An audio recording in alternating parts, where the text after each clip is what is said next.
Convida ao palco os palestrantes da tarde para discorrer sobre o tema Cenários de Oportunidades, como guiar os participantes na formação da reserva de longo prazo.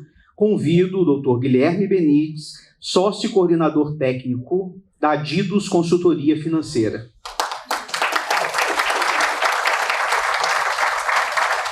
Dr. Guilherme Benites é bacharel e mestre em matemática pelo Instituto de Matemática e Estatística da Universidade de São Paulo, é doutor em engenharia elétrica pela Escola Politécnica da Universidade de São Paulo, cadastrado na CVM como consultor de valores imobiliários e possui a certificação internacional de Financial Risk Manager, concedida pela Global Association of Risk Professionals, GARP, em 2006. Bem, convido também para compor o nosso painel o palestrante Dr. Anderson Mendes, presidente da Unidas e União Nacional das Instituições de Autogestão em Saúde, que falará sobre o tema Autogestão em Saúde.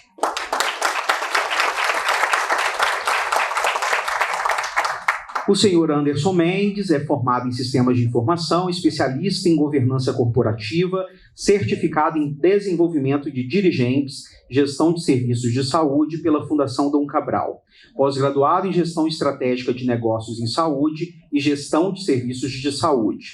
Acumula mais de 25 anos de experiência no setor de saúde e atualmente também é gerente executivo da CACI e membro titular do Conselho Nacional de Saúde, CNS, e da Câmara de Saúde Suplementar da ANS, além de conselheiro do Instituto Ética Saúde. Doutor Anderson, muito obrigado também pela presença. Bem, então, para começar o nosso painel, chamarei aqui nosso primeiro palestrante. A palavra está contigo, Guilherme. Obrigado, boa tarde a todos. Em primeiro lugar, queria agradecer aí o convite de vocês, o evento está muito legal, realmente é um prazer imenso estar aqui, junto de pessoas que a gente conhece há tanto tempo, mas sempre muito bom a gente se reencontrar, e poder conversar aqui, sobretudo poder conversar ao vivo, essa de longe acho que é a parte mais legal, tá? Bom, mais uma vez, em meu nome e em nome da Adidos, eu agradeço bastante aí o convite de vocês, espero que a gente possa conversar um pouco sobre cenário. Talvez a gente não escolheu a melhor semana do mundo para falar sobre cenário, então semana que lá fora as coisas não estão exatamente tranquilas, e aqui dentro a gente tem uma eleição, mas enfim, a gente tem que falar, algumas coisas aí a gente acho que dá para fazer alguma fotografia do passado, fica um pouquinho mais simples, Bom, em que pese o fato de eu ter passado os últimos 2 anos e meio sentado, falando no Teams, eu sempre preferi falar em pé, então eu vou acabar ficando em pé aqui hoje, mas, quer dizer, aí depois a gente muda de lugar aí e se acerta, tá? Bom, o tema nosso hoje para discutir é um pouquinho, eu tenho o nome de Perspectivas 2023, não sei se esse nome talvez seja tão conveniente para o que a gente vai falar, mas a minha ideia, era passar um pouco com vocês, mais ou menos assim, essa agenda que a gente colocou aqui, tá? O primeiro ponto seria mais ou menos como chegamos até aqui, fazer um breve retrospecto aí do que aconteceu nesses últimos tempos, e por que a situação tá do jeito que tá? Uma vez que a gente faça isso, a gente ganha, de certa forma, a possibilidade de pensar um pouco no futuro, Então, chegamos aqui agora para onde vamos, tá? Eu queria mostrar um gráfico, quer dizer, na verdade eu acabei fazendo uma tabela porque o gráfico não ficava tão legível, mas enfim, queria mostrar aqui para vocês uma questão sobre evolução de alocação, tá? E vou tentar ilustrar com isso planos do tipo BD, planos do tipo CD, que eu acho que vai ser bem interessante a gente ver o que andou acontecendo, e o que a gente espera que mais para frente a gente possa olhar. Com isso, a gente fala alguma questão de perspectiva, estou bem focado aqui em 23, e, por fim, fazer uma tabela bastante simples aqui com a nossa visão atual sobre as classes de ativos e aí o porquê disso, tá? Efetivamente, vai ser talvez uma apresentação um pouco mais técnica e cheia de gráficos, do que o que a gente viu até agora, tá? Eu espero não ser com isso exatamente muito maçante, mas a gente tentar discutir realmente o que aconteceu, tá? Bom, eu não tenho controle de tempo, o Rafael será o meu controle de tempo aqui, mas eu acho que talvez em menos de 40 minutos, aí, que é o tempo previsto, a gente consegue matar tudo isso aqui, tá? Então vamos lá, acho que o primeiro ponto que eu queria trazer com vocês, é a questão da inflação, Então a gente vai, lembrando lá da minha agenda, a gente vai falar um pouco de como chegamos até aqui, Tá? Então, eu vou colocar aqui alguns dados brasileiros, alguns dados lá de fora, e a gente vai ver que a direção desses dados está muito semelhante. Tá? Então, acabo de perceber tardiamente que eu não coloquei legenda nesse gráfico, tá? Mas também não é muito difícil a gente adivinhar o que é cada coisa aqui. Né? Então, a inflação acumulada aqui em 12 meses, né, bastante claro para todo mundo que a linha aqui laranja, né, é o IGP, as linhas azuis, né, são IPCA e INPC. Tá? De qualquer forma, né, assim, independentemente de qual linha a gente prestar aqui mais atenção, né, primeiro a gente vê que um tema que foi tratado aqui hoje já, ele é super relevante para o sistema, né? A questão de entidades que têm em suas metas atuariais o IGP realmente é uma encrenca, tá? Talvez não exista melhor palavra para dizer do que isso, né? Assim, realmente é um problema a ser resolvido. Eu vi muitas entidades, né, saírem de uma situação de determinado equilíbrio em 2019 para uma situação de um déficit muito alto em 2020. Né? Eu vi várias entidades que tinham o ALM super equilibrado, né, e por conta de um aumento muito pronunciado dos benefícios, o ALM desequilibrou. Né? Você teve muito mais pagamento no curto prazo do que você imaginava. Tá? Então, isso realmente aqui é um problema para ser resolvido. Né? Acho que está encaminhado, enfim, né? Tem discussão para fazer, mas pelo menos encaminhado está. De qualquer forma, eu acho que o que talvez seja mais importante para a gente olhar nesse gráfico aqui é que o 3,5, seja lá o que for de meta do governo atualmente, né, ele ficou muito longe nesses últimos períodos. Tá? De fato, se a gente for lembrar um pouco, né, do começo de 2020 e o momento em que a pandemia começou, qual foi talvez a principal reação do Banco Central? Os bancos centrais ao redor do mundo, eles reagiram de uma maneira muito semelhante à que eles sempre reagiram em crise. O cara pensou duas coisas ao mesmo tempo. Né? Bom, primeira, vamos colocar estímulo na economia. Né? Aqui no Brasil, os estímulos vieram de várias maneiras, né? Mas sobretudo de alguns auxílios do governo. Tá? E com isso, eu não quero nem de longe, né, criticar esses auxílios, muito pelo contrário, eu acho que naquele momento, de fato, isso era uma necessidade. Tá? E, em segundo lugar, o estímulo veio da taxa de juros. Né? Então, o Banco Central veio cortando juros. Vocês lembram que o nosso juro aqui no Brasil chegou a 2%, tá? Que é um número que hoje a gente olha para trás, né, e parece um número artificialmente baixo. Tá? E eu acho que essa questão, tá, eu vou deixar, se eu pudesse, né, aqui, se eu estivesse escrevendo, eu teria grifado, né, esse artificialmente baixo. Acho que isso vai ser importante no que a gente for conversar daqui para frente. Tá? Os bancos centrais reagiram dessa maneira. Tá? Tinha outra maneira para reagir? Bom, provavelmente tinha. Mas a gente não está aqui para fazer o papel de engenheiro de obra feita. Né? Naquele momento, parece que isso realmente era o que a gente tinha que fazer. E fizemos. Tá? Bom, as pessoas ficaram em casa.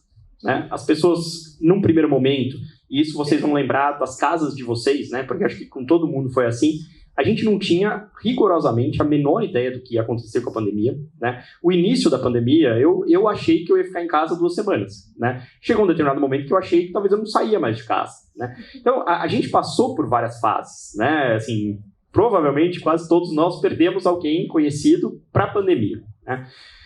Então, no começo da pandemia, com o grau de incerteza que a gente tinha, né, de fato, parecia uma situação muito complicada você conseguir estimular a economia. Né? Poxa, quem vai pensar em trocar de carro se você não sabe se daqui a 3 meses o seu emprego vai existir? Né? É uma situação que, vamos lá, né? Assim, o que mais fácil muda na nossa vida é prioridade. Né? Assim, poxa, faça vários planos e etc. e daqui a pouco fique com sede. Né? Assim, mudou-se a prioridade. Né? A gente muda a prioridade de forma muito rápida. E foi o que aconteceu na pandemia. Em determinado momento, a gente mudou de prioridade. Por mais que o governo tentasse aquecer a economia, né, foi muito difícil fazer isso. Tá? O problema é que, na verdade, né, e aí problema é uma palavra muito mal colocada nessa situação, mas a questão é que, de certa maneira, a pandemia não foi tão rápida. Mas a gente saiu dela até que rapidamente. Né? Deu 1 ano de pandemia, mais ou menos lá, abril, maio de 2021, já tinha uma perspectiva de saída. Tá? Eu, né, vou me usar aqui como parâmetro, eu tomei a minha primeira dose de vacina, né, em junho de 2021. Né? Naquele momento, né, eu com certeza não fui o primeiro em São Paulo a ser vacinado, mas naquele momento a gente já tinha uma perspectiva positiva de a coisa começar a voltar ao normal. Quando a coisa começou a voltar ao normal, a gente viu que o efeito, talvez, né, daquele estímulo para a economia, ele começou a aparecer. Né? Porque a pessoa que lá atrás não quis trocar de carro, né, porque não sabia se ia ter emprego no mês seguinte, né, ela acumulou esse dinheiro. E ao acumular esse dinheiro, e isso já foi falado aqui hoje, né? Interessante, porque a palestra do Luiz Ricardo, né? Ele falou isso. Esse dinheiro não está virando poupança previdenciária, né? Mas a pessoa acumulou esse dinheiro. De fato, esse dinheiro estava lá. Bom, então fiquei 1 ano sem trocar de carro, né? Ou mais tempo, mas enfim, agora eu posso trocar de carro, né? E aí, de repente, um monte de gente decidiu trocar de carro, né? Então, a economia estava bastante aquecida nesse sentido. Em paralelo, o fato de as coisas terem ficado paradas, né, em tantos lugares produtivos, especialmente na China, né, e na China, vocês também sabem, porque vocês leram essas notícias tanto quanto nós, né, o pessoal demorou para voltar. Na verdade, na China, esse ano ainda tinha lockdowns, né, então a produção na China ficou muito tempo parada. Então, assim, a gente chegou numa situação meio exótica, que tem um monte de gente querendo comprar carro, né, e carro, para mim, aqui é só um exemplo.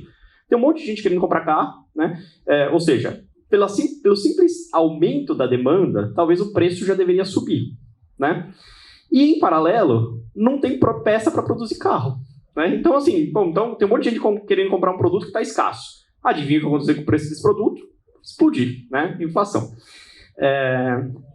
Até uns meses atrás, a minha esposa trabalhava num banco de uma montadora, né? E, obviamente, ela lia um monte de coisas e assistia a vários seminários sobre o mercado de veículos. E aí ela me mandou uma vez um print assim, de uma tela que ela estava vendo, que era muito interessante, que era assim, o valor médio gasto por carro, nos carros, né, do brasileiro ao longo dos anos. E a gente via que o valor médio sempre ficava lá ao redor de 70, 80 mil reais. De repente, de 2020 para 2021, né, esse valor saltou para 150, né? E aí a conclusão era simples, né? Assim, bom, das duas uma, ou todos os brasileiros enriqueceram e decidiram comprar a BMW, né? Ou o carro realmente mudou de patamar. E mudou, né? Então, o carro é um único exemplo para um fato, né, que para nós foi muito importante. Foi a questão da inflação. A inflação veio muito forte, tá? E aí a gente percebe que talvez, né, aquele mercado de estímulo, né, que o Banco Central tinha dado, talvez tenha sido um pouco demais. Esse próximo gráfico que eu coloco aqui é o juro real acumulado em 12 meses. Tá? Então, o que é isso aqui, né? Para todo mundo ter a mesma leitura aqui desse gráfico. A gente está falando, né, de Selic menos inflação em 12 meses. O que acontece? Esse número, ele tipicamente é um número que fica aí, sei lá, 3, 4, 5, a depender do ano, né? Se a gente fosse traçar aqui uma média. Veja que, de meados de 2020 para frente, esse número veio para um território muito negativo. Né? E é um território, gente, que eu poderia até alongar mais meu gráfico aqui, tem 20 anos de gráfico, é bastante gráfico, mas é um território que a gente nunca viu. Tá? Então, de fato, hoje, analisando, né, ex post todos os fatos, eventualmente a gente teve um momento em que a taxa de juros ficou muito baixa. Né? A inflação veio muito mais alta do que todo mundo esperava. Bom, isso foi só no Brasil? Não, em todo lugar. Tá? Agora, tendo acontecido isso, né, o Banco Central, de novo, né, ou os bancos centrais, de novo, tiveram que reagir. Então, quer dizer, se eu estimulei mais do que eu deveria a economia, agora chegou a hora, então, de eu tirar um pouco, né, esse estímulo da economia. Muito bem. O que os bancos centrais ao redor do mundo fizeram? E esse gráfico é legal porque realmente ele é bem, bem novo. Tá? Esse gráfico aí é de sexta-feira. De lá para cá deve ter piorado, né? Essa semana realmente assim, tá uma maravilha, né? Enfim, a gente já sabe que essa sorte toda, a gente já sabe de onde vem agora, né? Assim, de coisas que não dão muito certo quando a gente pede, etc. Mas vamos lá. O Banco Central americano, tá? Ele fez um trabalho aqui enorme de subir juros. Então, essa parte que está aqui em preto pontilhado é o juro à vista lá nos Estados Unidos, né? Então, o juro hoje está aqui na casa de 3,25. E as outras curvas são as expectativas. Então, qual que é a nossa leitura desse gráfico, sem querer ser muito preciosista aqui e super preciso em termos de vértices? Veja, a curva americana subiu e a expectativa do mercado é que ela suba ainda mais. Nesse sentido, o Banco Central brasileiro, ele começou... Ops, não está aqui. O Banco Central brasileiro começou o movimento de subida de juros muito antes. O Banco Central americano começou a subida de juros agora, meados desse ano, né? Tem feito seu papel, deve continuar por um tempo, né? E estamos na situação em que estamos. Né? O que acontece com um mercado em que a gente está vendo uma subida de juros muito forte? Bom, se a queda de juros muito forte, né, ela teve um papel de talvez sobreaquecer a economia, uma subida de juros muito forte pode vir a ter um papel de jogar essa economia em recessão. Né? E esse é o grande drama do mercado hoje. toda vez que a gente vê, né, a gente olha para as notícias que a gente está vendo no mercado, a gente vê que o mercado está muito preocupado com recessão, né, com decrescimento econômico, tá? E isso se reflete, por exemplo, nas bolsas. Olha só, as bolsas nos últimos 3 anos, né, elas estão majoritariamente aqui em território negativo. E por que a bolsa está em território negativo? Bom, se você imagina, né, que as pessoas vão consumir menos, as empresas também vão vender menos, né? Essas empresas vão vender menos, pode ser que as empresas lucrem menos e, portanto, elas valem menos, né? E é isso que acontece. Com um agravante, que eventualmente pode ser um benefício daqui para frente, e vamos olhar isso já já, com um agravante de que quando a gente olha, a gente está olhando sob a ótica de um país emergente, né? Então, tudo que acontece lá fora, geralmente chega aqui amplificado, tá? Então, a situação que a gente está hoje, gente, é uma situação em que o mundo, né, da mesma forma que lá atrás, o mundo não sabia onde a pandemia ia parar, né? Hoje em dia, o mundo tem muita dificuldade em dizer onde essa taxa de juro para. E o lugar onde essa taxa de juro para, ele influencia de forma muito relevante, né, o fato de a gente ter ou não ter uma recessão mais para frente, tá? Bom, nesse sentido, tá, esse humor de mercado que a gente vê hoje, tá, se justifica. A gente vê que o mercado está muito preocupado com o futuro, né? Isso tem ocasionado, né, quedas aí bastante expressivas, né, e não é de hoje, né, se você olhar, isso já vem sofrendo, né, com ativos de risco performando mal já há algum tempo, né? Mas talvez esse humor ainda não acabou, né? Quando que acaba? Bom, acaba quando o mundo tiver alguma perspectiva de onde para essa taxa de juros, né? Ah, mas a taxa de juros dos Estados Unidos assim, é tão importante? É muito importante. Primeiro porque ela vai definir se a gente vai ter alguma recessão lá ou não, né? E uma recessão lá provavelmente se estende pelo mundo inteiro. Segundo, porque já há muitos anos, né, o mercado considera os Estados Unidos o lugar mais seguro para você colocar dinheiro. Se você tem um lugar que é muito seguro para colocar dinheiro e ele está te pagando muito bem, o que levaria você a não colocar dinheiro lá? Né? Assim, por que você vai correr um risco, né, que sendo que você tem alguma coisa lá tão tranquila para fazer e você vai ganhar bem? Poxa, fico lá. Né? Ah, mas você vai ficar lá com 100% do seu dinheiro, não arrisca nem um pouquinho? Pode ser, mas antes 80% do meu dinheiro não estava nisso. Agora talvez seja 20%. Então, o volume de recursos que sobra para países emergentes, para a Bolsa e para todo o resto é muito menor. Tá? Então, provavelmente, quando a gente olha, né, para o que aconteceu lá em março de 2020, hoje, que a gente consegue ser um observador talvez um pouco distante, a gente olha para o que aconteceu e fala assim, poxa, eu teria agido diferente hoje. Né? E eu consigo muito bem, como observador que está um pouco longe da situação, eu consigo muito bem falar, olha, dá para entender tudo o que aconteceu. Tem lógica esse movimento. Só que quando você está no meio do turbilhão, talvez não seja tão fácil analisar assim.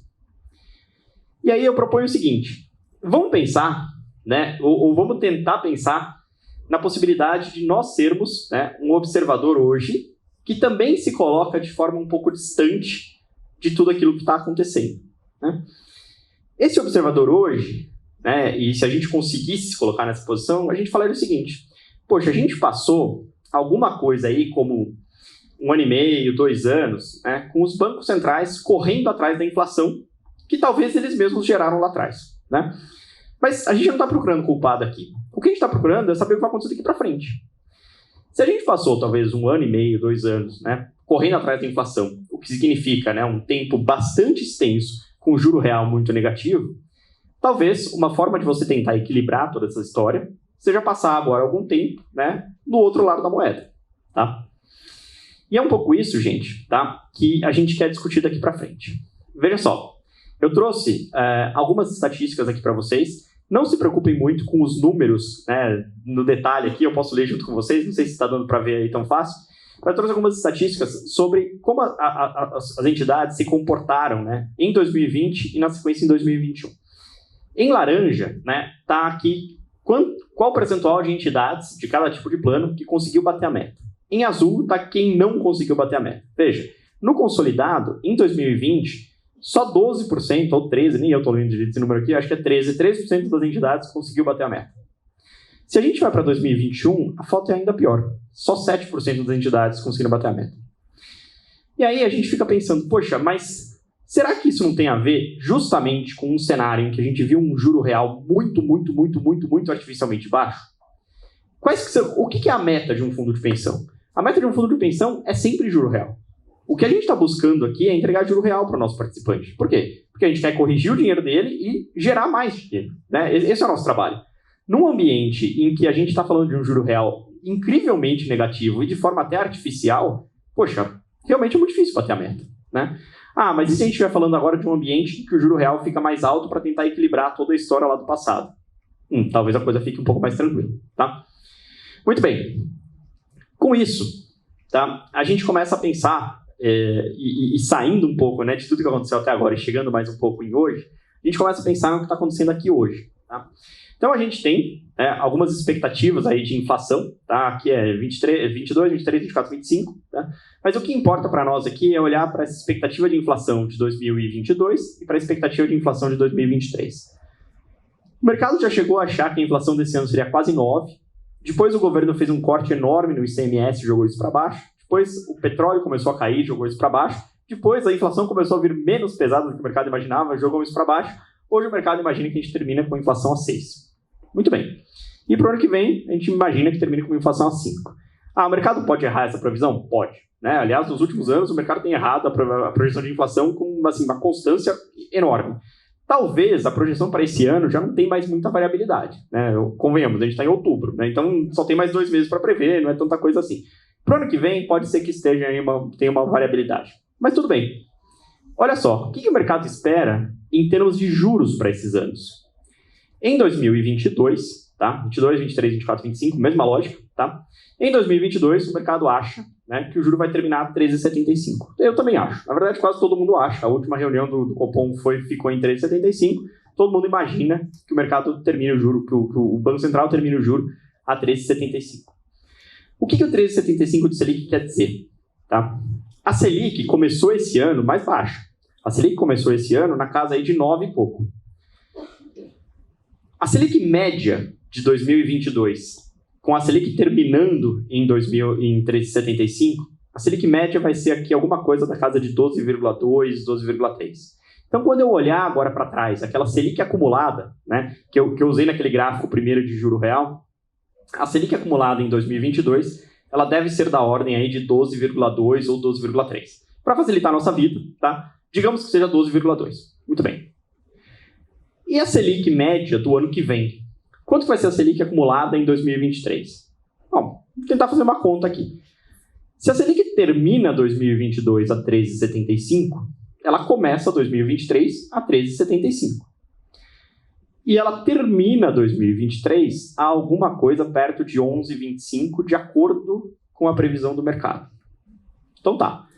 Se a Selic começa 2023 a quase 14 e termina 2023 a quase 11, a média é quase 12,5. Tá? Vai ser alguma coisa por aí, vai ser 12,5. 12,2 de Selic esse ano, com 6 de inflação esse ano, nos dá um juro real, lembrando, o juro real é Selic menos inflação, da ordem de 6%. 12,5 de Selic em 2023, menos 5 de inflação em 2023, nos dá um juro real da ordem de 7,5%. Então, aquela perspectiva que a gente tinha, falando, nossa, passei 2 anos encrencado aqui com um juro real muito para baixo, né? Talvez esses 2 anos sejam compensados por 2 anos, começando já agora em 2022, com um juro real muito para cima. Tá? O mercado é incrivelmente cíclico nesse sentido. Tá? Guilherme, mas você acabou de dizer que o mercado pode errar muito essa previsão de inflação aqui. É verdade. Tá? O mercado pode errar bastante essa previsão de inflação aqui. Só que, depois de 2 anos correndo atrás da inflação, o Banco Central agora está à frente da inflação. Então, vá lá que o mercado erra isso aqui e comece a ser mais alto do que está se esperando. Ok, é só o Banco Central não sair cortando a Selic o ano que vem da maneira como o mercado está esperando também. Tá? Então, é muito improvável que a gente olhe para um ano de 2023 sem um juro real muito alto. E aí, aquela tese que a gente criou quando a gente era um observador, né, que tentou se colocar um pouco para fora do problema, ela começa a ganhar corpo. A gente passou 2020 com juro real negativo, 2021 com juro real negativo, bom, agora a gente tem 2022 com juro real razoavelmente positivo e 2023 com juro real bem positivo. Poxa, parece, né, que assim, são 4 anos em que a gente tem aí uma gangorra, mas na média a coisa parece que volta mais ou menos ao lugar onde ela deveria estar, tá? Muito bem, com isso, né, e aí eu já vou começar aqui uma outra sessão, o que eu quero chamar a atenção de vocês? No final do dia, gente, o que parece, né, é que frequentemente quando a gente está dentro do problema, né, o problema parece maior do que o que ele efetivamente é, tá?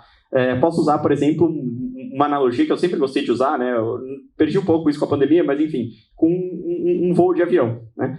Quando você está no meio da turbulência, você sempre lembra que o avião não cai com turbulência, né? Mas não dá para convencer o resto das pessoas que estão lá dentro do avião que é tão simples assim, né? Normalmente uma turbulência muito severa fica todo mundo muito preocupado, né? No entanto, não é uma situação exatamente de risco. Talvez, né, a situação que a gente viu no mercado em 2020, 2021, ela venha a ser compensada, né? E acho que talvez não demore tanto, por uma situação um pouco mais tranquila de mercado. Então a gente ficou, né, muito tempo vendo resultados muito complicados, mas eu acho que a gente tem a perspectiva daqui para frente, né, de olhar resultados muito mais tranquilos perto do que a gente viu até hoje, tá? Ou seja, talvez paciência ou resiliência pode ser a melhor palavra que vocês queiram usar. Acho que esse é o nome do jogo quando a gente tem longo prazo a nosso favor. Bom, mudando aqui praticamente de sessão, tá? Eu queria também convidar vocês a uma certa reflexão aqui, que eu olho para essa tabela. Tem muita coisa que eu olho e falo assim, poxa, isso aqui faz muito sentido. Tem algumas coisas que eu olho e eu acho que não faz tanto sentido. Mas vamos lá, né? Vamos olhar juntos para cada uma delas. Bom, eu tenho aqui, eu escolhi, tá? 4 meses específicos. Dezembro 20, agosto 21, dezembro 21, agosto 22, tá? Bom, dezembro 20 e 21, não precisa nem perguntar porque eu escolhi, né? Assim, cabeça de ano, é meio óbvio você escolher isso, tá? Agosto 22 também não precisa perguntar muito, porque é o último mês que eu tenho os dados, né? Agosto 21 eu poderia dizer que foi ou um ano atrás, né? Ou o período em que eu acho que a gente tinha um mercado mais tranquilo, tá? Na nossa cabeça, o mercado deu uma virada muito feia de agosto 21 para frente. Tá? Aquilo foi meio que um divisor de águas. Então, acho que o mês de agosto 21, digamos que foi talvez o último mês tranquilo que a gente viveu nos últimos 12 meses, tá? E o que eu acho interessante trazer para vocês aqui? Existe um comportamento que parece fazer muito sentido, que diz que, à medida que a gente viu o mercado piorando, a quantidade que a gente vê de NTNBs, sobretudo NTNBs na curva, na carteira das entidades, ela vai aumentando. Veja que ela partiu lá de 54% da carteira em dezembro 20 e veio sempre subindo, tá? Veio chegar aqui a 62% em agosto 22. Então, o que nos parece? Nos parece que ao longo desse período, em que as taxas de juros, sobretudo as taxas de juros futuras, subiram muito, o que os planos BD e CV, que são aqueles planos que têm o compromisso atuarial, né? O que eles fizeram? Vieram comprando NTNB, né? Eles estão comprando NTNB desde quando? Bom, desde muito tempo, né? Lembra que as metas médias hoje, elas estão aí na casa de, sei lá, 4,5, né? Então, uma NTNB A5, uma NTNB A5,20, uma NTNB A5,50, uma NTNB A6, são NTNBs que se encaixam muito bem nas carteiras dessas entidades. Então, esse movimento, gente, é um movimento que eu acho que faz todo sentido. Por quê? Porque quando eu compro uma NTNB pagando inflação mais 6, eu garanto que eu tenho 6% de juro real daqui para frente. Se a minha meta é menor do que 6, eu estou numa situação de equilíbrio do plano, né, ou meu déficit não é tão grande assim, perfeito. Muito bem. O que a gente vê em contrapartida é que nesses mesmos planos, a alocação em bolsa ela veio diminuindo. Tá? Então, quer dizer, se esses planos estão garantindo cada vez mais a sua meta atuarial, cada vez menos eles precisam correr muito risco para chegar naquela meta atuarial. Poxa, eu olho para essas duas primeiras, né, para essas colunas aqui do meio da minha tabela e elas parecem fazer um mega sentido. E aí eu convido vocês a dar uma olhada nessa última coluna. Tá? Aqui eu tenho a quantidade de bolsa que está nos planos do tipo CD. Tá? E dentro dessa minha amostra, a gente tem uma quantidade muito relevante de planos que oferecem perfis de investimentos para os seus participantes. Vocês sabem disso, né? Mas, de novo, para uniformizar aqui o entendimento de todos que estão aqui, um plano CD que oferece perfil para o participante e fala assim, olha, participante, no meu perfil moderado, eu vou ter 80% de bolsa, 80% de renda fixa e 20% de bolsa, esse plano, ele realmente entrega. Ele vai ficar sempre perto lá do 20% de bolsa. A bolsa caiu. Tudo bem, ele compra um pouco. A bolsa subiu. Ótimo, ele vende um pouco. E fica lá nos 20% bonitinho. Logo, esse plano, independentemente do resultado da bolsa, ele deveria continuar mais ou menos com a mesma alocação em bolsa. Se toda vez que a bolsa cai, você ajusta, toda vez que a bolsa sobe, você ajusta, bom, você deveria ficar parado no mesmo lugar, né?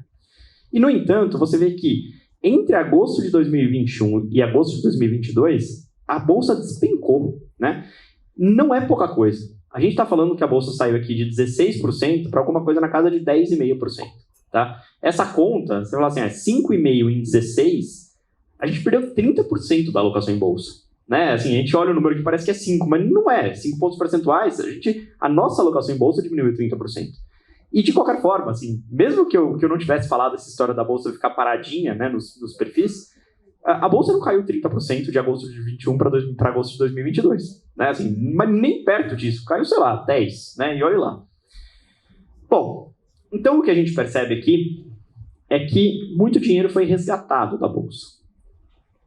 Né? E esse dinheiro que foi resgatado da bolsa, né? Obviamente eu não coloquei aqui as outras classes dos planos CDs, porque nem importava, né? Mas esse dinheiro que foi resgatado da bolsa é um dinheiro que hoje, né, ele está lá em algum ativo de renda fixa, alguma coisa que, ok, talvez esteja pagando um juro real interessante, tá? Mas, se a gente for considerar que assim como, né, o juro real, a economia, né, o mercado, o juro americano, a inflação e etc., assim como todos esses fatores são cíclicos, talvez, né, a bolsa também seja. E a gente, né, ter essa atitude de sair muito de frente do risco, né, de uma maneira muitíssimo agressiva, num momento em que a bolsa não está tão favorável, pode fazer com que seja muito complicado a gente voltar para o risco a contento. Ou seja, quando a bolsa estiver favorável, será que eu vou estar no risco ou será que eu vou estar em outro lugar? Tá? Esse tipo de movimento, né, ele me diz o seguinte: se o nome do jogo é resiliência, é paciência no longo prazo, aqui não rolou, tá? Então aqui é um negócio que nos preocupa bastante, porque toda vez que a gente olha para frente e a gente vê uma perspectiva de juro real muito positiva, assim como a gente está vendo a perspectiva para o ano que vem, né, as pessoas tendem a ficar muito satisfeitas no juro real. E se elas ficarem satisfeitas no juro real e não tiverem nada de risco, né, na sua alocação, talvez, né, quando a gente falar, bom, vamos voltar para o risco, né, porque agora eu já não estou mais satisfeito com o juro real, de repente você vai pagar alguma coisa muito cara. Tá? Muito bem. Então, como conclusões, né, desse tema, a gente acha o seguinte, tá? O processo de normalização da política monetária, que é essa política de juros versus inflação, é de fato uma questão de tempo. Né? Provavelmente a gente vai passar um tempo. Quando a gente puder olhar de fora, a gente vai ver que assim, o tempo passou e as coisas se normalizaram. Tá? Então, essa ciclicalidade, né, que a gente mencionou aqui várias vezes, é uma ciclicalidade que até hoje sempre aconteceu. Né? O fato de até hoje sempre aconteceu não quer dizer que sempre vai acontecer. Né? Inclusive, a gente revogou no momento pós de almoço a tal da lei SFA. Né? Vamos lembrar disso. Mas, no mercado financeiro, né, assim, eu não consigo enxergar uma situação em que os juros subam para sempre. Né? Assim, não é uma situação muito razoável. Tá? Assim como não é uma situação muito razoável pensar que a gente vai ter uma inflação muito alta para sempre. Não existe um país no mundo que tenha inflação de 10 para sempre. Isso não acontece. Ou a inflação vem para 4, né, que é o normal, 4, 5, 3, alguma coisa por aí, ou a inflação vira 50, 100, 200, que é o que aconteceu, por exemplo, na Venezuela, na Argentina. A gente tem vários outros exemplos que a gente poderia dar. Tá? Então, não é normal que a gente tenha uma situação como a gente teve em 2020 e em 2021. Bom, o segundo ponto, né, é muito relacionado a essa história, né, de você lembrar que se você carregava um ativo, esse ativo se desvalorizou, você acredita naquele ativo. É uma ação de uma empresa que você gosta, é um título do governo, né, é um título de um banco que você tem plena confiança. Se você está carregando um ativo e esse ativo perdeu o valor, você continua carregando o mesmo ativo a uma taxa mais alta. Tão simples quanto isso. Tá? Então, eu volto para o meu ponto original. Tá? Eu acho que a resiliência, a manutenção desses ativos, tá, é algo que vai te garantir no longo prazo, né, você conseguir gerar um retorno adequado à sua reserva. Achamos também, tá, que a despeito do mundo lá fora parecer estar desabando, né, e realmente assim, quando você olha para os dados de bolsa, etc., o mundo parece realmente estar desabando. A gente acha que o Brasil ainda está numa posição bastante interessante. Tá? Claro que a eleição é alguma coisa que balança o mercado, tá? Eu acho que balança muito menos do que balançou em anos anteriores. Mas, de qualquer forma, tá? Eu acho que o Brasil tem uma posição interessante por várias questões, né? Primeiro, né, o Brasil vai parar esse ciclo de alta de juros muito antes dos outros países, simplesmente pelo fato de que o Brasil começou o ciclo de alta de juros muito antes dos outros países, né? O Brasil é um país que tem uma economia grande, a bolsa do Brasil é muito líquida. O Brasil é um país que tem muita correlação com commodities. Commodities, historicamente, né, são coisas que são uma ótima proteção contra a inflação, e proteção contra a inflação é tudo que o mundo busca hoje, tá? E por fim, né, o que a gente fala é que o Brasil ganha até de WO, né?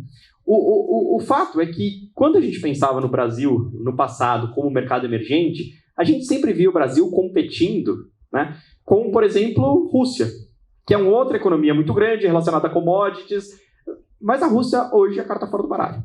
Tá? Nesse sentido, tá, a gente realmente acha que o Brasil está numa posição bastante interessante. Tá? Portanto, né, quando a gente tiver algum suspiro que seja de normalização da política monetária americana, tá, a gente acha que o Brasil talvez seja um dos mais fortes candidatos a receber esse recurso que vem lá de fora. Tá? Mais uma razão, portanto, né, para a gente tomar um certo cuidado, né, com essas nossas posições em risco, né, a gente se livrar delas talvez num momento muito cedo, né, a gente fazer isso de uma forma muito precoce. Bom, basicamente, tá? O que a gente quer concluir aqui, antes de eu colocar meu último slide, que é o slide do que a gente acha das classes de ativos, tá? A gente acha, né, que movimentos muito intensos de realocação da carteira, por exemplo, eu tenho bolsa, agora eu não tenho mais, depois eu compro quando ela ficar boa, né? Isso geralmente para o longo prazo não funciona, tá? Segundo ponto, tomar bastante cuidado, né, com esse juro real elevado que a gente vai ter em 2023, né? Eu acho que ele realmente é uma tentação, fala assim, vou ficar em juro real aqui, depois eu vejo o que eu faço, né? Porque a gente não está numa corrida de 100 metros, né? Então, assim, em 2023, né, ele vai ser só um ponto, né, em 30 que a gente tem para olhar. Então, se a gente ficar muito empolgado com esse juro real de 2023, a gente pode fazer uma bobagem, tá? E, por último, tá, esse ecossistema de diversificação que a gente criou no passado, né, em que a gente tem várias classes de ativos, a gente organiza isso de uma forma muito conveniente dentro da nossa carteira, né, a gente compra ativos que têm correlação negativa entre si, a gente compra ativos que são mais ilíquidos, a gente nunca pode deixar isso de lado, porque por mais que a gente não esteja usando tudo isso hoje, na sua plenitude, em algum momento a gente vai voltar a precisar usar. Tá? Bom, meu último slide, né, sem o risco de tomar uma chamada aqui do Rafael. Sim, só dar rapidamente aqui uma perspectiva, né, de visão de ativo aqui para o ano que vem, tá? Essa aqui é a nossa visão, né? Isso obviamente não quer dizer que seja certa, né? Mas enfim, é o que a gente imagina. Então, a gente acha que para o ano que vem, tá? O que talvez aqui esteja em destaque, né? Posições em caixa, ter liquidez no momento em que a liquidez está pagando muito bem, está pagando um juro real super elevado, né? E que ainda você pode ter oportunidades aí ao redor do mundo, né? Pode ser um momento muito interessante, né? Aquela história assim, você tem dinheiro no momento em que está todo mundo querendo vender os ativos. Bom, você vai poder barganhar preço, né? Então, acho que ter caixa nesse momento é muito interessante.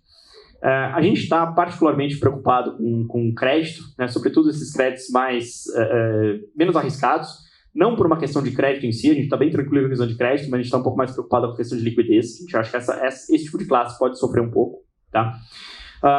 Crédito mais, né, que a gente chama de high yield, um crédito mais arriscado, a gente acha que tanto faz, assim, não muda a nossa posição, assim como as posições aqui em pré e inflação, tá? Embora posições em inflação longa a gente comece a gostar muito mais agora do que a gente gostava antes, tá? A gente está bem animado com essa classe de multimercado, a gente acha que esses caras tiveram uma performance muito interessante nesse ano. O ano que vem eles continuam se beneficiando de um lastro que está muito alto, que é o CDI, né? E além disso, eles ainda podem pegar todo esse movimento de queda de juros, então a gente está muito animado com essa classe, tá?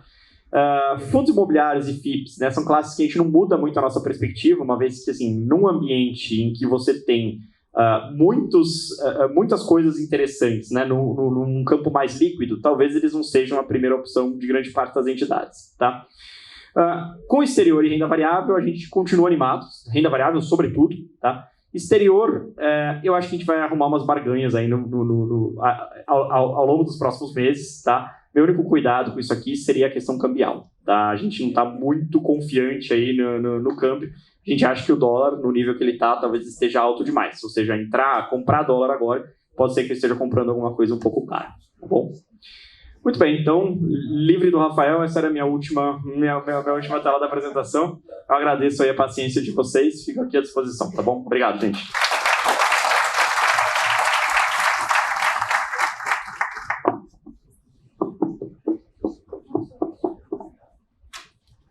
Obrigado, doutor Guilherme.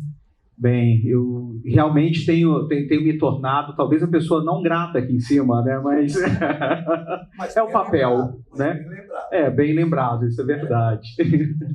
Bem, antes de passarmos, né, a palavra para o nosso próximo palestrante, queria compor aqui o nosso painel com o nosso outro palestrante, que é o senhor Edson Cunha, consultor sócio da JCM Consultores e sócio fundador da Way Educação.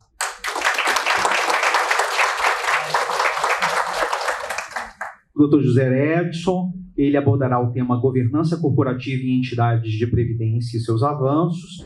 Ele é bacharel em ciências contábeis, pós-graduado em ciências contábeis, MBA em gestão atuarial e financeira, especialista em gestão de carteiras de investimento, atua na área de previdência há 28 anos, é auditor federal de finanças e controle do Ministério da Economia licenciado.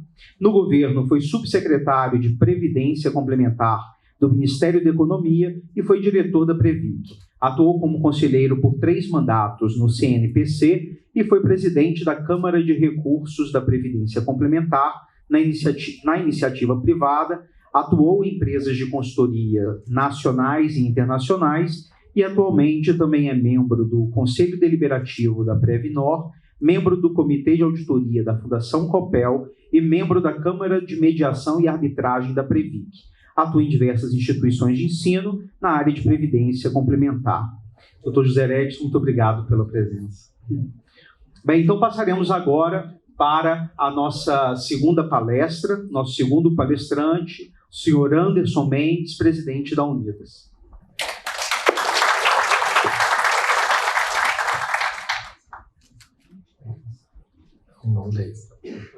Obrigado, Rafael.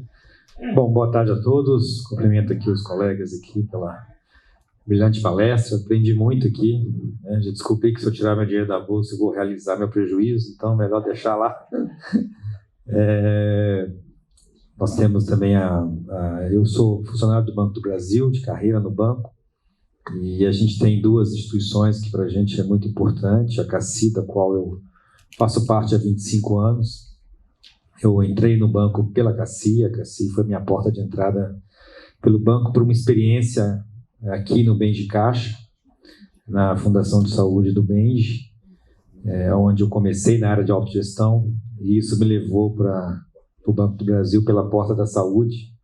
Mas a gente tem uma outra instituição também que é muito importante para a gente, que é a Previ, né, do qual também sou sócio. A gente vive essa dicotomia, né? Assim, se a CACI cuidar muito bem da saúde, a Previ vai ter problema.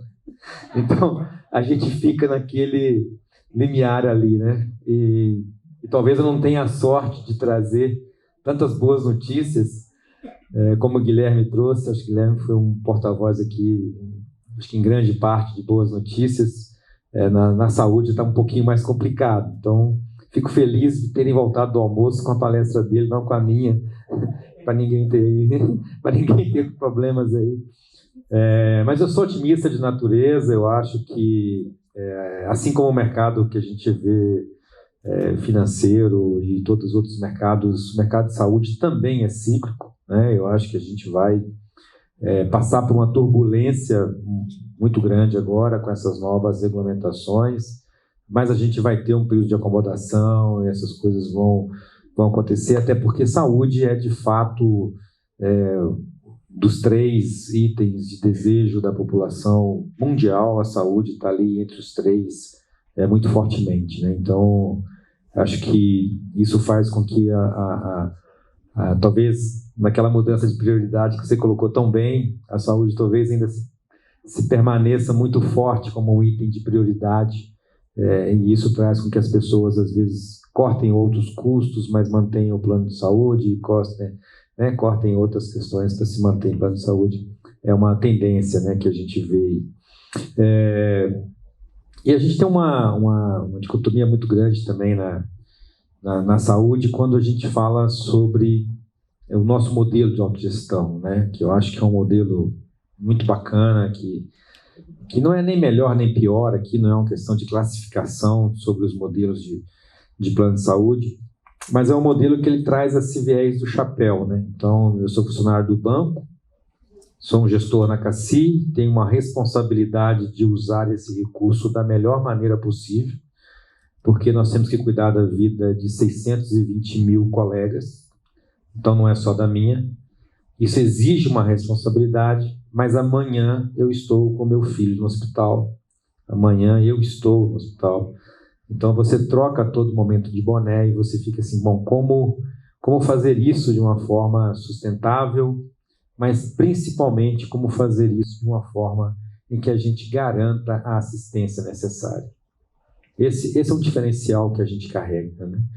Eu falo que quando a gente discute corporação e tecnologia, e esse assunto está muito em toga agora com a nova lei do rol, eu sempre falo, quando eu vou participar dos debates, quando eu vou ao Senado, à Câmara e participo desses fóruns, eu sempre digo, no nosso modelo, se tem um medicamento que cura uma doença, a gente quer dar o medicamento. Ninguém discute não tratar a doença. A gente quer discutir quanto eu quero pagar por esse medicamento, quanto eu posso pagar por esse medicamento. Mas eu não discuto não dar o medicamento. Essa discussão não passa pela autogestão. Se ele é a única solução para aquele paciente, a gente quer dar aquele medicamento. Nós queremos criar alternativas para dar o medicamento e não criar barreiras para que o medicamento não entre na nossa cobertura. É o contrário a visão. Agora, eu não posso pagar 9,5 milhões de reais numa dose de um medicamento. Isso decreta a falência de 80% das autogestões do Brasil, em uma única dose. Então, nós temos que discutir como é que a gente pressiona o sistema para fazer essa incorporação de forma sustentável. Mas não está na nossa pauta criar barreira para não dar o medicamento. Isso não é o nosso papel.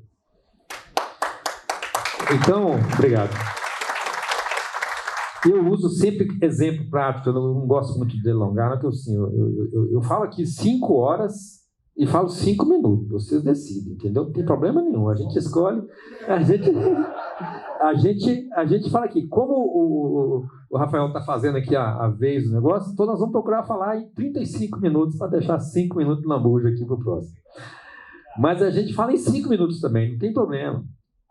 Né?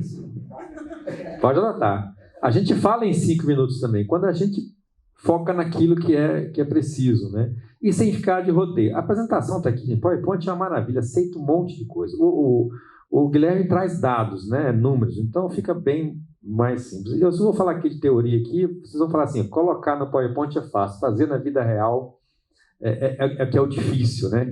Esse que é o grande barato da vida, né?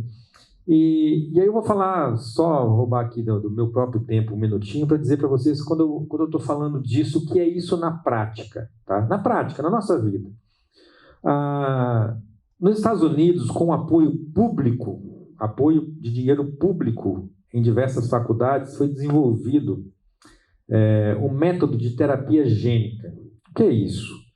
Isso é um método muito moderno, ultramoderno, só existem 6 terapias gênicas hoje aprovadas no FDA e praticamente no mundo, em que elas corrigem aquele gene que por alguma questão natural da vida, né, não saiu de acordo com o combinado, né, não veio naquele indivíduo conforme o combinado, e ela é o causador de algumas patologias, de algumas doenças. É muito comum a gente ver isso, por exemplo, em síndrome de Down, em diversas outras patologias ou doenças que criam essas situações que são genéticas, né? Que são... Então imagine que, não vou entrar aqui em muito detalhe da terapia, não é o nosso foco, mas imagine que como diz Maradona, né? Que mão de Deus, né? Que você cria um produto, um medicamento, uma droga, um artifício que você penetra no núcleo das células das pessoas e corrige aquele gene que veio de forma alterada. É uma coisa sensacional, assim, é realmente, de fato, algo disruptivo na era do tratamento, porque até então a gente tinha bactéria, antibiótico, né? Teve febre, antitérmico. Não, agora eu vou lá e mudo o DNA, o núcleo da célula, que vai trazer, então, a cura daquele paciente. Pois bem, uma startup americana focou no desenvolvimento de uma doença, que é a AME, que é aquela atrofia medular espinhal, que é uma doença terrível, né, de degeneração progressiva e muito severa, e encontrou, então, uma cura para essa doença, que foi uma terapia gênica que corrige o gene daquele indivíduo e cura. Ela não consegue curar os danos anteriores, ela consegue curar daqui para frente, por isso ela é indicada para crianças até 2 anos, que é quando você tem um processo que você consegue reverter e aquela criança, daí para frente, vai conviver com aquelas sequelas adquiridas até ali, que são poucas pela questão da idade, né? Relativamente poucas, vamos falar assim, mas ela tem dali para frente uma vida praticamente normal. Ainda há dúvidas se isso vai permanecer nessa criança, nesse indivíduo, durante muitos anos, porque é uma terapia nova. Eu não tenho o tempo necessário da medicina para validar a terapia e dizer, olha, 20 anos se passaram e aquela criança continua curada. Então, há uma dúvida sobre isso. Pois bem, essa startup, então, a partir desses estudos públicos, né, eu gosto de falar isso porque eu sou um defensor de que medicina, saúde deve ter investimento público em pesquisa, porque nós temos que direcionar as pesquisas para aquilo que a gente precisa e não para aquilo que vem demais. E a Novartis, então, e aqui eu não estou querendo falar mal da Novartis, é uma big farmacêutica, mas ela é a dona do produto, e que a gente dá o nome aos bois. Compra essa startup, né, paga-se bilhões de reais. Aqueles meninos que criaram a startup estão hoje bilionários, mas sucesso deles, felicidade deles, tudo bem. E a Novartis, então, começa a colocar esse mercado à venda na rua. Chegou ao Brasil, é o primeiro produto. A CEMED, que é o órgão do Ministério da Saúde que regula o preço de fármacos, no primeiro momento deu um preço de 3,5 milhões. A Novartis disse que por 3,5 milhões não vendia. Fez uma revisão, chegaram a um acordo de 9,5 milhões. A Novartis queria 12. Então, é um medicamento que custa 9,5 milhões de reais. E já tem gente tomando ele no Brasil, o SUS já está pagando por algumas liminares judiciais. E por que eu trago essa questão aqui? Quando eu fui debater esse tema, eu falei assim, olha, estima-se que no Brasil existem em torno de 3.000 pessoas, 2.700 a 3.000 pessoas portadoras dessas doenças. São doenças raras, do ponto de vista de prevalência, né, dentro da população. Quando você divide 1 por 10.000, 1 por 100.000, uma doença rara, todas aquelas que têm menos de um caso para cada 10.000 habitantes, é o caso da AME. Então, essa doença rara realmente não tem esse impacto. E dessas pessoas, estima-se que apenas 20%, 25% no máximo, sejam as pessoas que são elegíveis ao tratamento. Porque você tem algumas condições para fazer o tratamento. Primeiro, se aquela patologia foi de fato causada por essa questão genética. Porque senão você vai corrigir o gene, mas ela tem outros fatores que vão levar aquilo. Então, você tem que saber se essa pessoa é a indicada para o tratamento. Segundo, a questão da idade. Tem pessoas que já estão em idade mais avançadas, não teriam o benefício do tratamento. Pois bem, se a gente pegar 20% de 3.000 pessoas, nós estamos falando de 600 pessoas. 600 pessoas, mesmo falando de 9,5 milhões de reais, não quebra a saúde no Brasil, público e privado. Não quebra. Dá um baita custo, mas não quebra. O que a gente deveria estar discutindo, então? Por que a gente não mapeia todo mundo que tem a doença? Junto com o próprio fabricante, que é quem diz que ele cura. Estabelecemos claramente quem são as pessoas elegíveis no processo ético, né, de bioética, de moral, de bem-sucedido. Excluímos as demais com um ponto de vista assistencial, né, psicológico, dizer, olha, infelizmente, para o seu caso não vai. E essa pessoa não pode nem recorrer, informamos ao judiciário, olha, esse aqui não adianta nem recorrer a um liminar para tentar ver se dá certo. O medicamento não adianta, não serve para ela. Vai se jogar 9 milhões de reais fora, e isso vai faltar dinheiro para outras pessoas. Então tem que ser assertivo, por mais que doa, né? Às vezes é um caso de alguém que, puta, no meu caso não entrei no jogo, mas não entrei no jogo. Vamos estabelecer as regras do jogo. Vamos chamar a farmacêutica e dizer, meu amigo, 9 milhões não dá, porque eu vou incorporar para todo mundo. Eu vou aplicar em todo mundo que precisa. Vou criar uma regra que, se nascer mês que vem uma criança que tenha essa patologia e seja elegível, eu também vou fornecer para ela. Então, meu amigo, 9 milhões não dá. Vamos discutir, então, qual que é o valor justo para se pagar por isso. E mais importante, qual é a garantia, qual é o compartilhamento de risco que nós vamos fazer para entender se daqui a 5 anos essa criança tiver uma recidiva, voltar, não tiver problema, como é que você vai me devolver pelo menos parte desse dinheiro? Porque senão fica fácil, né? Eu aplico em todo mundo, gasto 600 vidas, né? 600 pessoas sobre 9 milhões, não deu certo, e aí eu fico com prejuízo, a pessoa com a doença, o que é terrível, e você com o dinheiro no bolso. Não está certo isso. Vamos rever essa regra. Então eu discuto o preço e compartilhamento de risco. Mas eu trato todo mundo. E aí eu discuto como é que eu trato no SUS, como é que o privado subsidia, nós vamos pagar um pouquinho mais caro na dose, o SUS um pouquinho mais barato, que é função do nós como, né, estatuto social, como empresas sociais que somos, vamos fazer isso, mas vamos tratar todo mundo. Então vamos criar um fundo de todo mundo, que se tiver um beneficiário, o fundo cuida, não tem problema. Ah, mas eu não tive ninguém. Não, meu amigo, mas você está ajudando quem teve. Amanhã pode aparecer alguém em você. E aí você vai ser ajudado como quem fez. Vamos chamar os nossos especialistas aqui para gerir esse fundo, aplicar esse recurso, fazer isso. Não dá para fazer? Parece tão difícil assim? Não parece, né? Como é que a gente cria disponibilidade para fazer isso? O que a gente assiste hoje é um medo muito grande e natural, não tem nada de errado nesse medo, e amanhã você ser obrigado a fazer o tratamento. E aí a gente cria barreiras para não incorporar. Meu amigo, não tem como. Quem tem que pagar isso é o SUS. Eu não aguento pagar, não aguento fazer. Nós temos que tirar essas amarras e procurar criar alternativas para fazer os tratamentos que são necessários. É difícil? Muito difícil. Hoje, o que eu estou falando aqui é um pouco utópico, tá? Um pouco utópico. Hoje, na realidade de hoje, se cair numa operadora pequena, fecha a operadora. Fecha. Não tem o que fazer. Então, essa é uma discussão muito séria. E como eu falei para vocês, esse é o futuro.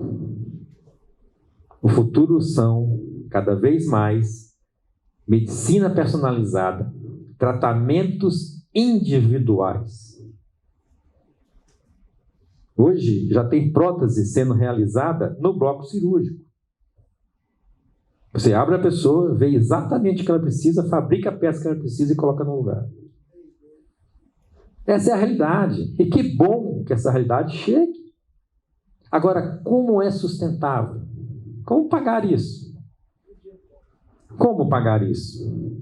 Nós temos que ter muita inteligência, muito critério, muita discussão, muita educação em saúde com o nosso beneficiário, muita educação em saúde para a gente entender.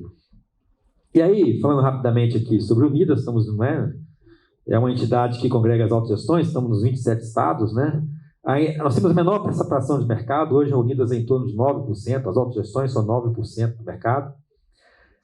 Mas, prestem bem atenção, 90%, tira um pouquinho de 2020, porque os hospitais cederam muito leitos para o SUS, então tiveram uma participação maior de SUS, mas o normal, 90% do hospital vem de convênio. E as autogestões hoje participam com em torno de 27%, 28% dessa receita, ou seja, nós somos a segunda maior fonte de receita dos hospitais privados do Brasil. Investimos só nos hospitais privados algo em torno de 11 bilhões de reais por ano. Nossa parcela é mais envelhecida, utilizamos mais o sistema, nosso ticket médio é maior. Então, 10% do mercado brasileiro é a segunda maior fonte de receita ou de pagamento aos hospitais privados. E essa é a figura que eu mais gosto para representar esse preâmbulo que eu faço aqui. Hoje eu escolhi o Solgesmo aqui como Cristo para fazer esse debate, mas esse é o equilíbrio que a gente busca, né? A gente quer saúde para todos, mas a realidade é o que queremos e o que podemos. Buscando uma tríade, não tem como. Esse tamborete só fica em pé se eu tiver equilíbrio. Qualquer perna que eu encurtar ou que eu alongar, esse tamborete não fica em pé. É um custo máximo suportável, uma qualidade mínima desejada e um acesso com o mínimo de restrição. Mas se eu tiver um plano que é credenciamento universal, se a Libertas credenciar todos os médicos, todos os hospitais, todas as clínicas de BH, vocês não pagam o plano. É insustentável. Se também descredenciar todo mundo e ficar só com um cardiologista, vai faltar consulta para muita gente. Então, esse é um dilema que a gente tem que encontrar. Somos empresas pequenas, como eu falei, 80% são pequenas operadoras. A gente teve um boom de crescimento de beneficiários, aí, o mercado na pandemia, mas óbvio, só tinha respirador no hospital privado, então todo mundo correu para plano de saúde. A gente vê que tem uma tendência, talvez, nos próximos anos, de cair drasticamente esse número. Então, tem uma contaminação aqui pelo medo, né? E o medo muda a prioridade, né? Uma das coisas que muda a prioridade é o medo, né? Então, é fato. Infelizmente, né, pessoal, a gente brinca um pouquinho, mas é um caso sério, uma pandemia. Temos um sistema extremamente ineficiente. Por quê? A saúde suplementar só atinge 45% da população brasileira. Desculpa, 25% da população brasileira. A cada 4 brasileiros, 1 tem plano de saúde. Mas nós gastamos 208 bilhões de reais em 2021. O SUS cuida de todo mundo, mais fortemente de 3/4, ok? Mais fortemente de 75%, mas cuida de todo mundo, porque todo mundo nessa sala tomou vacina do SUS. Então o SUS também está na saúde suplementar. E o SUS gastou 161 bilhões de reais. Então, não precisa olhar mais nada. Contra fatos, não há argumentos. Um sistema extremamente ineficiente, o nosso sistema suplementar. Tomografia não salva mais vidas do que lavar as mãos. Essa é a verdade. Tem uma cadeia produtiva imensa, né, pessoal? Diagnóstico, hospitais Então, assim, 1 bilhão de reais são repassados a cada 2 dias para a rede prestadora de serviço na saúde suplementar. Nós estamos falando de R$500 milhão todos os dias sendo pagos pelas operadoras. Uma sinistralidade que só cresce, esse ano está sendo terrível para todo mundo, né? Não tem novidades. Nós temos um conceito de mutualismo, quando eu falei aqui, isso só a educação e saúde vai trazer, esse conceito de mutualismo, né? Temos um pacto internacional, que a gente conhece bem, a gente de alguma forma tenta com que os jovens custeiem ou ajudem a custear um pouco a parte do idoso. Como é que está meu tempo aí, Rafael? Opa! Uma permanência acima de 75 anos muito mais alta, isso é fato, gente. Isso é fato. E todos nós vamos envelhecer, até porque eu falo para vocês, a alternativa de envelhecimento não é boa, é melhor envelhecer. A alternativa não é boa, é melhor envelhecer, e nós vamos envelhecer e a gente vai usar mais o serviço de saúde, a gente vai mais ao hospital, a gente vai mais ao médico. Fato. Fato. Olha a diferença do tempo de permanência acima de 75 anos. A gente tem uma mudança do perfil, né, de comorbidade das pessoas, estamos adoecendo mais agora por neoplasias, né, até pela questão do próprio envelhecimento, né, então a gente vem trazendo um perfil de doenças que antes eram doenças até transmissíveis, né, nós tínhamos muita a questão aí de doenças mais agudas, agora nós estamos nas famosas doenças crônicas, né, a gente vai evoluindo num perfil diferente. E o sistema de saúde não é preparado para isso, tá? Todo dia tem uma incorporação no rol, todo dia tem uma regulamentação nova, todo dia tem uma questão nova.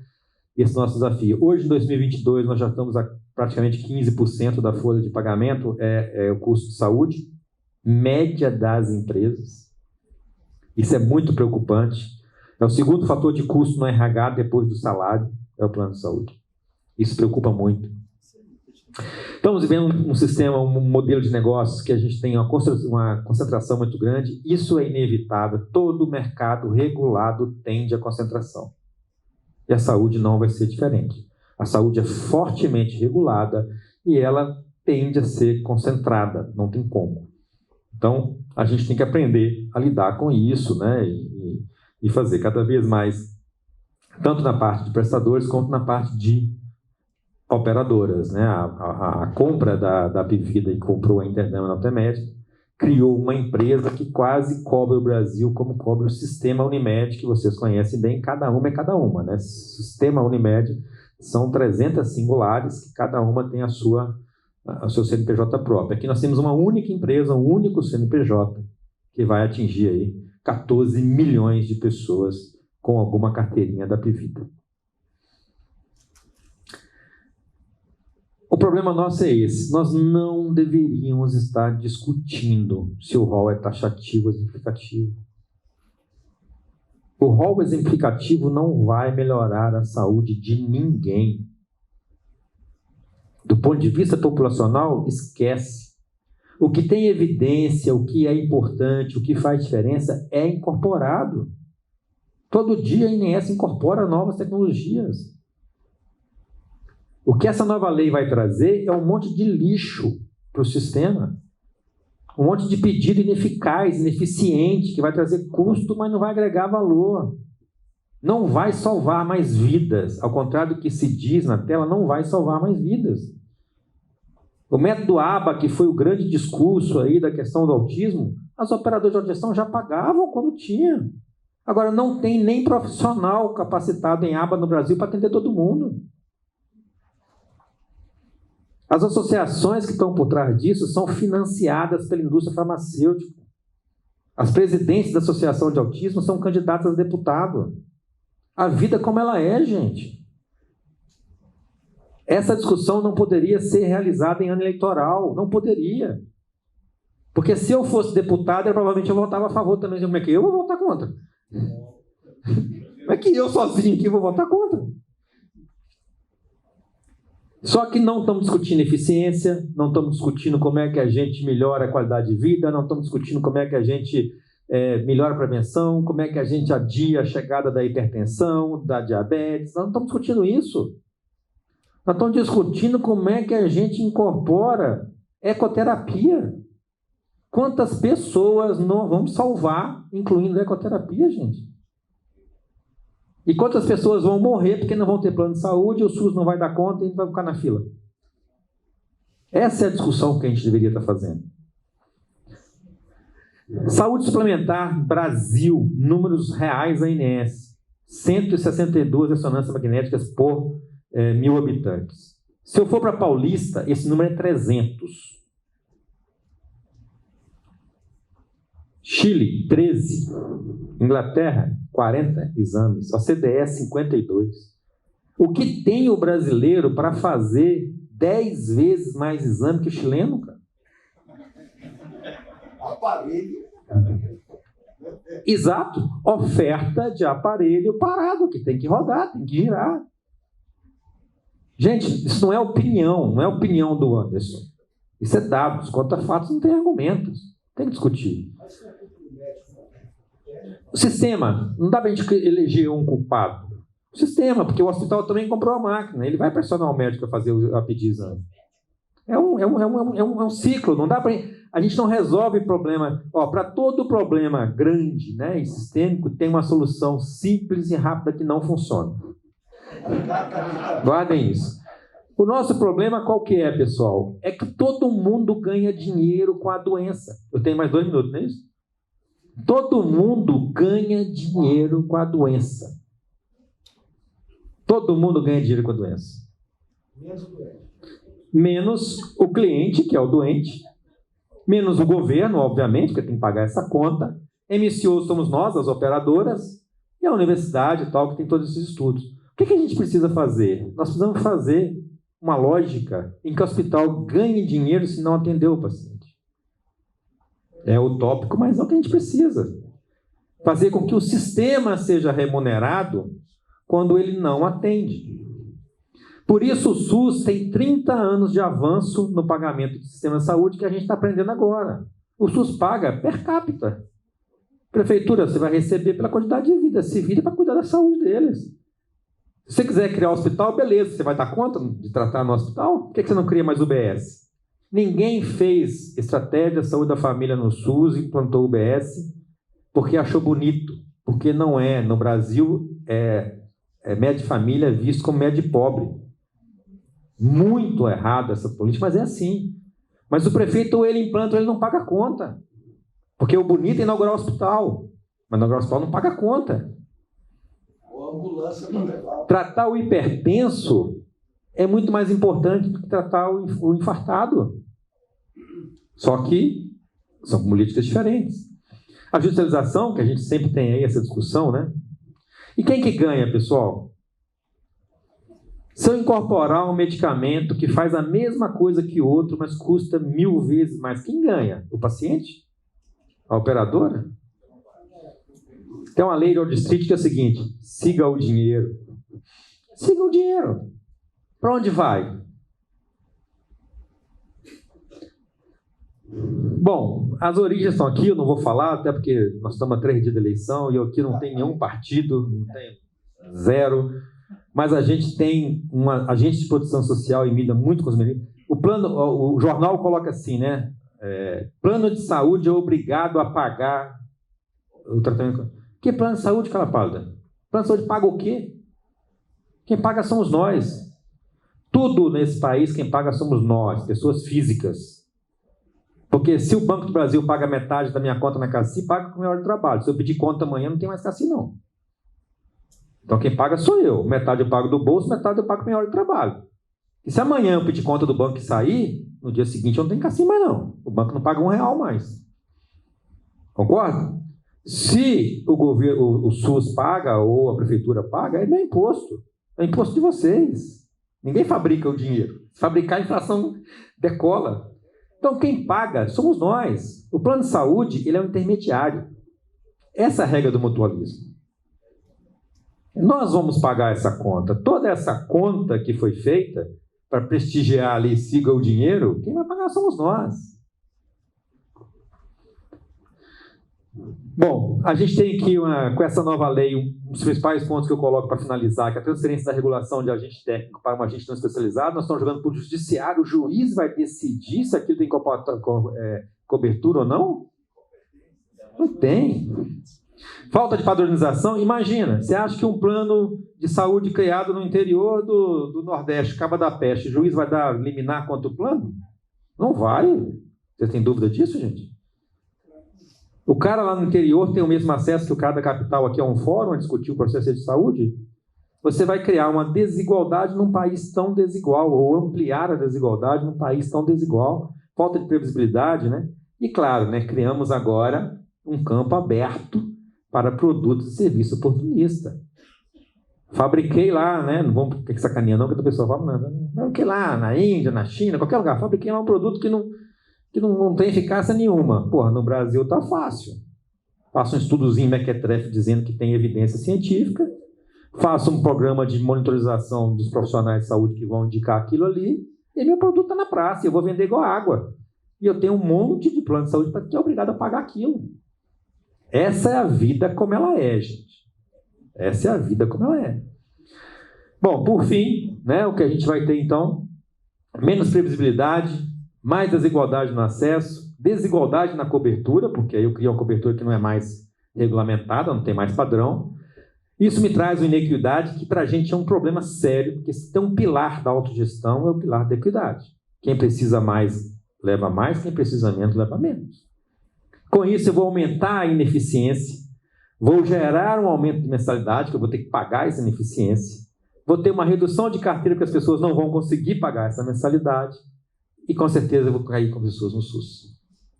Quem vai sofrer primeiro? As pequenas empresas. Depois as empresas que têm rede aberta, seguradoras, autogestões, que não tem ali o médico como funcionário, porque na verticalizada o médico é funcionário. O sindical que não paga, não trabalha mais para mim.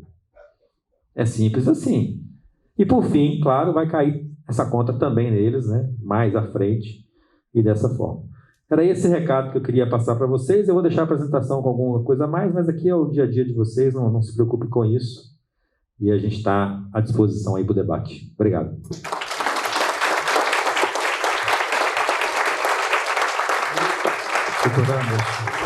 Doutor Anderson, muito obrigado pela explanação.